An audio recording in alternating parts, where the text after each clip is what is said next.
Assalamualaikum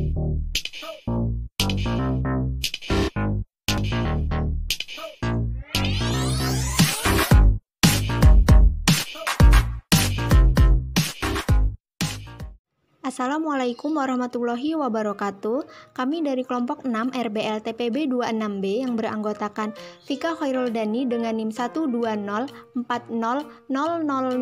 dari Prodi Teknik Telekomunikasi, Rahma Nur Sakinah dengan NIM 120190018 dari Prodi Teknik Industri, Muhammad Rifan Gozi dengan NIM 120190007 dari Prodi Teknik Industri, Yosea Restu dengan NIM 120170006 dari Prodi Teknik Mesin, Anju Sahora Sihotang dengan NIM 120400008 dari Prodi Teknik Telekomunikasi. Pada kesempatan kali ini, kami akan membahas tentang penerapan gaya Lorentz pada motor listrik sederhana.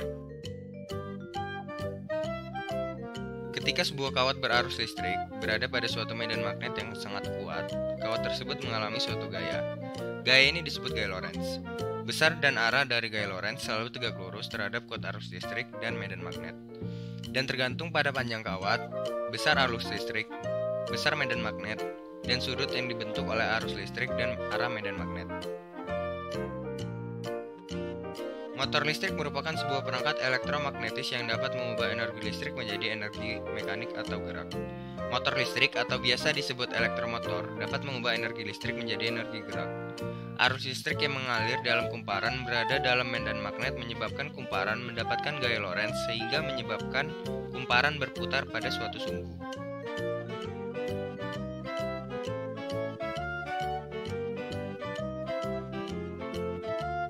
Alat dan bahan yang kami gunakan bagi percobaan kali ini ialah cutter, timah, tang, 2 buah magnet, dinamo Tamiya, dan kawat tembaga.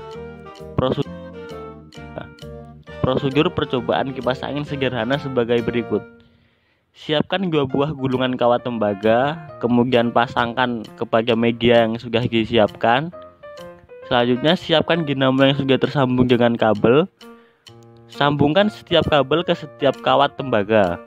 Yang terakhir, letakkan magnet di antara kedua lilitan kawat. Adapun cara kerja kipas angin sederhana sebagai berikut.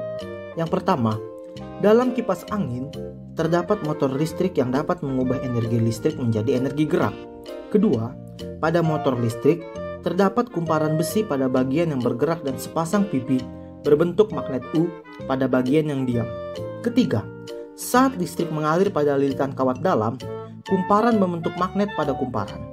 Keempat, adanya sifat magnet yang tolak-menolak pada kedua kutub, maka gaya tolak-menolak antara kumparan dan sepasang magnet menimbulkan gaya berputar secara periodik pada kumparan. Kelima, penambahan tegangan listrik pada kumparan besi dan gaya kemagnetan dapat mempercepat putaran baling-baling yang terkait pada poros kumparan yang membentuk hembusan angin semakin besar.